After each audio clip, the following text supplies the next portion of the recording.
नमस्कार, मी प्रतीक्षा. DNA मराठीमध्ये आपलं स्वागत. वंचित बहुजन आघाडीच्या जिल्हा संपर्क कार्यालयाचं आज वंचित बहुजन आघाडीचे पक्ष निरीक्षक तथा केंद्रीय सचिव अशोक सोनोने यांच्या हस्ते उद्घाटन संपन्न झाले.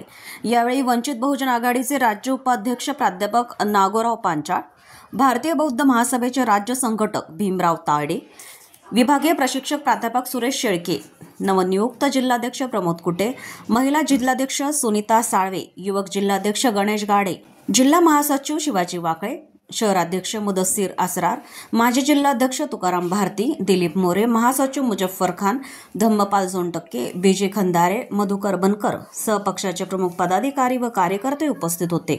येत्या 28 ऑक्टोबर रोजी वंचित बहुजन आघाडीचे राष्ट्रीय अध्यक्ष ॲडव्होकेट बाळासाहेब आंबेडकर हे परभणी जिल्हा दौऱ्यावर येत असून येणाऱ्या स्थानिक स्वराज्य संस्थेच्या निवडणुकीच्या पार्श्वभूमीवर जिल्ह्यातील पदाधिकाऱ्यांशी संवाद साधणार आहेत. त्याकरिता जिंतूर रोडवरील सखा गार्डन या ठिकाणी सकाळी ठीक 11 वाजता जिल्ह्यातील वंचित बहुजन आघाडीचे आजी माजी पदाधिकारी व नवनिर्वाचित पदाधिकारी व कार्यकर्त्यांनी मोठ्या संख्येने उपस्थित राहण्याचं आवाहन वंचित बहुजन आघाडीचे जिल्हाध्यक्ष प्रमोद कुटे यांनी केले आहे.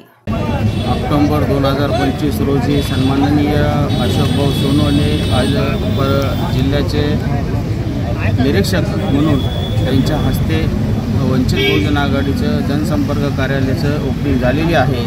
जनसंपर्क कार्यालयाचे उद्दिष्ट असे की सर्वसामान्य जनतेचे प्रश्न या जनसंपर्क कार्यातून सोडवल्या जातील आणि स्थानिक स्वराज्याच्या निवडणुका डोळ्यासमोर ठेवून आज अशोकभाऊ सोनोने व सर्व पदाधिकारी व राज्याचे उपाध्यक्ष नागोराव पांचाळ, मराठवाड्याचे प्रशिक्षक म्हणून सुरेश शेळके सर हे सर्व उपस्थित होते आणि स्थानिक स्वराज्याच्या निवडणुकीचा मार्गदर्शन त्यांनी आम्हाला इथे दिलेलं आहे. आणि श्रद्धेय बाळासाहेब आंबेडकर 28 तारखेला परभणीमध्ये दौरा करणार आहेत आणि वंचित बहुजन आघाडीच्या पदाधिकाऱ्याशी संवाद साधणार आहेत. येणाऱ्या 28 तारखेला विसावा कॉर्नर, सका गार्डन, जिंतूर या परभणी या ठिकाणी त्यांची 11 वाजता उपस्थित राहणार आहे.